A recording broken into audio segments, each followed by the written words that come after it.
Hello, everybody. Frankie here. Happy Monday in whatever way this Monday is finding you. I am loving my Endurance and Ease shirt that says never skip the swim. So you know where my heart is. I want to talk about something that I find devastating. It's something that I have witnessed again and again and again, and I've seen it in different contexts. I see it a lot at the pool, but I've seen it with actors. I've seen it with all kinds of adults because this is really an adult thing.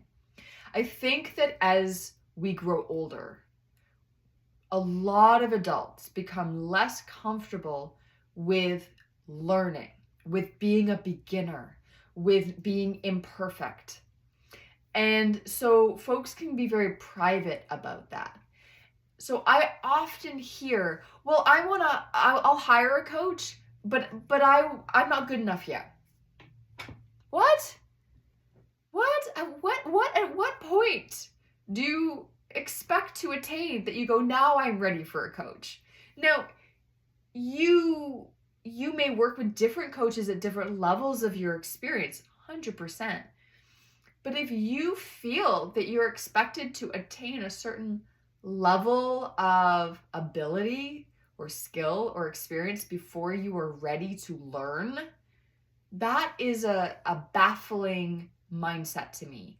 And what it often feels like when I am witnessing this is hiding. It often feels like the ego is taking over. I don't want to be seen as being imperfect or floundering around or being vulnerable because I have to be capable in so many other areas of my life. And that is so true. And just because you're a beginner in one area does not mean that you're not capable in general, but also doesn't mean that you don't have expertise and incredible skill sets in other areas. When we have a beginner mindset, that means we let go of what we know because we already know it. We go into situations wanting to absorb and receive as much as possible. Those are often the richest experiences. I see this happen a lot in like workshops or classes, and again, not just for athletes, but people will come in and they'll kind of like share their resume. And the thing is that if we feel that we have to lead with that, we're often not open and receptive. It's great to come in with curiosity. It's great to come in with some goals. Like, I really want to learn X, or I'm really open to having an experience Y. That is helpful. When we walk in and we have to tell everybody how experienced we are, or what the resume is, or blah, blah, blah, that's a form of armor. And I understand why, and I understand that there are certain contexts where that might feel really important. But it is also important as adults that we cultivate opportunities where we don't have to wear armor, where we get to simply receive and learn, where we get to work with somebody who is not looking to fix us, who's not looking to solve us, who's not looking to yell at us, but actually looking to support us and to create a scaffold so that we can learn and improve. And that's not all going to happen in one session, but it is going to happen over time. And a great coach or teacher, it isn't just about what their resume looks like. It's about how they meet that client, that athlete, that person, where that person is. One example is I have some clients that really think in metaphor. They really work well with imagery. And so I will use that to help them, and they'll find that really effective. And then there's others that don't. And they're kind of like, I have very little time. I don't want to sit and chat. I just want to hear like the next directive. And so when I'm working with somebody like that, I may give a little more information, but I'm going to try and keep it as focused as possible. Why are we doing this? This is why. Go and do that. And so it is important that the coach, the teacher, follows the lead of the individual, but we're never there to criticize or to yell at or make somebody feel lesser. And I understand that a lot of us have those experiences as well, those trauma stories or those hurts, very distressing, going to school, adding in puberty, hormones raging at the time, and then having a negative learning experience or constantly feeling pressure or constantly feeling lost in a class or what have you. The great thing as an adult is that you cultivate more ability to vouch for yourself and to communicate and to develop that relationship. Hey, I know that XYZ does not work for me.